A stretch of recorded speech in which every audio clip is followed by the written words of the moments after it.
السلام علیکم ناظرین، امید ہے آپ خیریت سے ہوں گے۔ آج ہم نے دو ٹاپکس پہ بات کرنی ہے، اور پہلے چھوٹی سی بات کرنی ہے کہ جو مانچسٹر ایئرپورٹ پہ جو ناخوشگوار واقعہ پیش آیا اس پہ کیا پیش رفت ہوئی ہے، اور کس طرح سے جو پروفیشنل پولیس ڈپارٹمنٹس ہیں وہ کس طرح ریئیکٹ کرتے ہیں ان چیزوں پہ، نمبر ون۔ اور پھر دوسری جو ایک بہت ہی اہم بات کرنی ہے، آپ کو بتانی ہے، وہ جو جماعت اسلامی کا جاری دھرنا ہے اس کے متعلق، کہ یہ جو دھرنا ہے یہ میری عادت تو نہیں ہے، نہ میرا یہ شعبہ ہے بریکنگ نیوز دینے کا، لیکن میں آپ کو لیٹر آن ایکسپلین کروں گا کہ یہ جسے کہتے ہیں نا فکسڈ میچ، یہ فکسڈ میچ تھا، بلکہ ہے، کیونکہ ابھی یہ پنڈی میں جاری ہے۔ اچھا، اور آپ نے یہ میں آپ کو پھر آگے چل کے بتاؤں گا، اور ویڈیو آپ نے آخر تک دیکھنی ہے، اور پلیز آپ جس طرح سے آپ لوگ میری ویڈیوز پہ انٹریکٹ کر رہے ہیں وہ انٹریکشن اور بڑھائیں، جاری رکھیں، اور جنہوں نے ابھی تک میرے چینل کو سبسکرائب نہیں کیا پلیز سبسکرائب کر لیں، گھنٹی کا بٹن بھی دبا دیں، اس سے کوئی فرق نہیں پڑے گا، اور ویڈیو پسند آئے تو اس پہ تھم بھی، انگوٹھا بھی لگا دیا کریں۔ اچھا جی، یہ جو پہلا تو آپ کی میری جو پچھلی ویڈیو تھی اس میں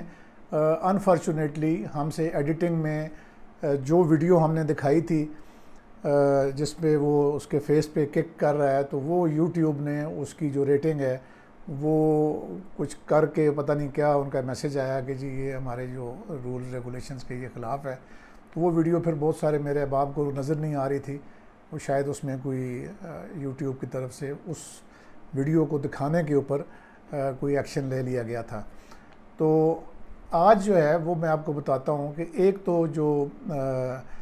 مانچسٹر پولیس ہے انہوں نے کرمنل انویسٹیگیشن لانچ کر دی ہے اس افسر کے خلاف جو ٹھڈا مارتا ہوا نظر آ رہا ہے، اور دوسرا یہ ہے کہ وہاں پہ جو جتنی بھی کمیونٹی ہے ان کا بڑا اسٹرانگ رد عمل آیا، اور آپ کو پتہ ہے کہ مانچسٹر میں جو پاکستانی کمیونٹی ہے وہ بہت اس کی تعداد اور اس کی ریشو کافی زیادہ ہے باقی یو کے باقی علاقوں کی نسبت۔ تو جو میئر ہیں انہوں نے بھی باہر آ کے لوگوں کو کام رہنے کی تلقین کی ہے، اور جو کل جمعے کی نماز کے بعد جو مساجد میں بھی اس کا شدید رد عمل دیکھنے میں آیا۔ لیکن جو میں جو پوائنٹ بتانا چاہ رہا ہوں کہ وہ یہ ہے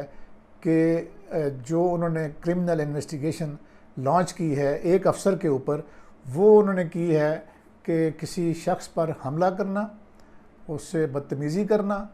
اور اپنا جو مس کنڈکٹ ہے اور اپنے اختیارات کا ناجائز استعمال، اور کرمنل یوز آف فورس،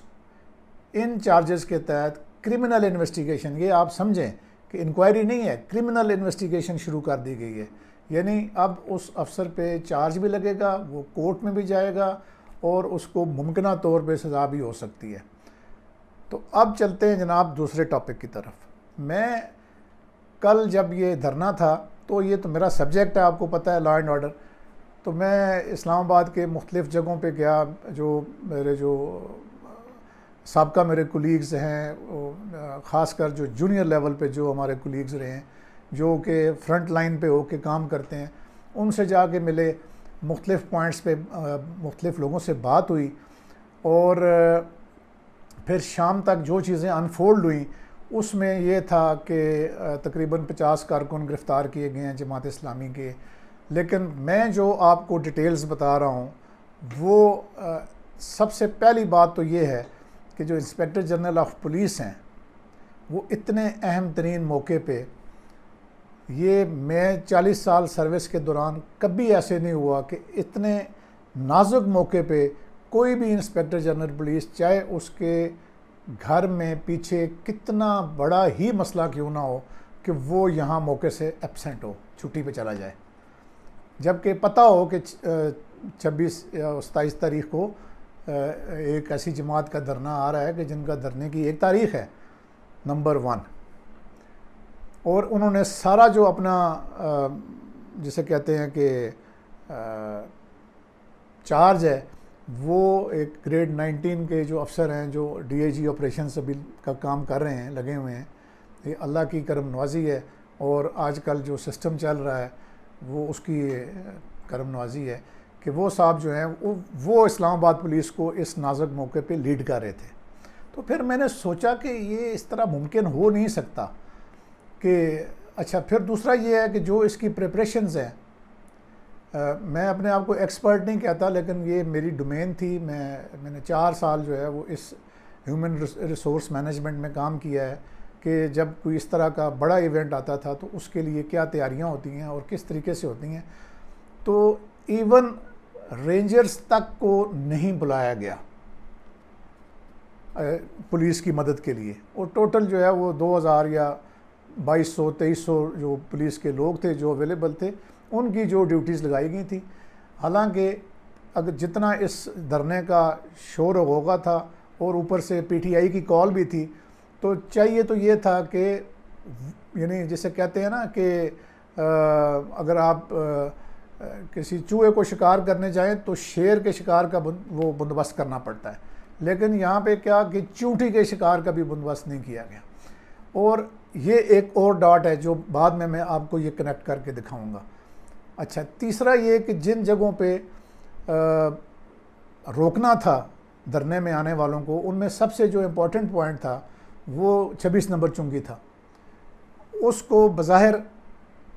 لگا کہ جی بریچ کر دیا ہے، جو 2-2.5 ہزار کارکن آئے ہیں انہوں نے اس پوائنٹ کو توڑ دیا ہے. نہ وہاں پہ کوئی لاٹھی چارج ہوا، نہ وہاں پہ کوئی ٹیئر گیسنگ ہوئی، اور کنٹینر لگا کے یہ بتایا گیا کہ جی یہ بس، اور ساتھ میں کچھ نفری لگا کے، اور اس نفری کو بھی جو اس کے آفیسرز لگائے گئے وہ آفیسر لگائے گئے جن کو وہ نفری جانتی ہی نہیں ہے. وہ یعنی سی پی او میں بیٹھنے والے افسران ہیں، اے آئی جی صاحبان ہیں، جو کہیں کوئی باہر سے آئے ہوئے ہیں، ان کو کوئی نفری نہیں جانتی کہ یہ کون ہے، اور نہ ہی ان کا کوئی نفری کا اور آفیسرز کا آپس میں کوئی کمبینیشن تھا. وہاں سے یہ پوائنٹ بریچ ہوا. فیض آباد میں جو مین پوائنٹ تھا وہ بریچ ہوا. اچھا، اور لیکن آپ دیکھتے ہیں تمام، آپ نے یہ ٹی وی میں بھی سنا ہوگا کہ جب انہوں نے فیض آباد بریچ کر لیا اور وہ جو 26 نمبر والے تھے وہ فیض آباد پہنچ گئے، بریچ کر کے وہ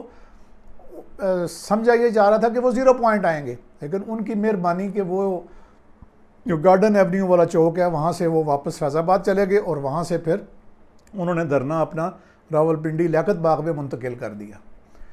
اب ان سارے ڈاٹس کو اور جو میری یعنی ذرائع کی جو اطلاعات ہیں وہ یہ ہیں کہ جناب یہ فکسڈ میچ تھا، اسی لیے آئی جی صاحب نے اس کو بادر ہی نہیں کیا، وہ چھٹی چلے گئے. یہ پوائنٹ جو ہے نا آپ جب ڈاٹ کنیکٹ کریں گے، اسی لیے جو ان افسران کو ان جگہوں پہ لگایا گیا، روکنا مقصد نہیں تھا، اور ان کو پتہ تھا یہ یعنی جماعت اسلامی کی لیڈرشپ اور حکومت کے درمیان پہلے سے یہ سب کچھ طے تھا کہ ہم بیٹھیں گے لیاقت باغ، لیکن ہمیں آپ ایک چکر لگوا دیں. اور اس کے لیے میں آپ کو بتاؤں کہ چند سال پہلے کی بات ہے، غالباً 2020 کی بات ہے، تو اس وقت ایک پروٹیسٹ ارینج کرایا گیا تھا انڈین ہائی کمیشن کے سامنے. ہمارے جو پاکستان کے رہنے والے جو ہندو اقلیتی برادری ہے نا، ان کا پروٹیسٹ انڈین ہائی کمیشن کے سامنے. اچھا، اب آپ وہ سمجھیں کہ ریڈ زون میں چڑی پار نہیں مار سکتی، اور وہ جو پروٹیسٹ کی 2 بسیں، ایک اس وقت ایم این اے تھے، نام میرے ذہن سے اتر گیا، وہ لے کے آئے، اور ان کو اس طریقے سے سرینا ہوٹل والے چوک پہ تھوڑی سی ریزسٹنس کر کے یہ شو کہ کیمروں میں یہ چیز آ جائے کہ ان کو ریزسٹ کیا گیا اور یہ آگے چلے گئے. ایگزیکٹلی اب یہ جو دھرنے کی ساری اسٹریٹجی یہی تھی. آپ یہ سمجھیں کہ یہ میرا جو ولاگ ہے یہ اب سیاسی بنتا جا رہا ہے، کیونکہ اس میں تو ایک بہت بڑی جماعت ہے جماعت اسلامی، ان کے اوپر بھی حرف آ رہا ہے کہ انہوں نے یہ دھرنا یعنی کیسے نا ہاتھی کے دانت دکھانے کے اور کھانے کے اور، یہ ساری ملی بھگت سے کیا گیا تھا. تو امید ہے کہ آپ کو آج کی یہ ویڈیو پسند آئی ہوگی. پسند آئی ہے تو اس کو لائک شیئر ضرور کریں. Thank you.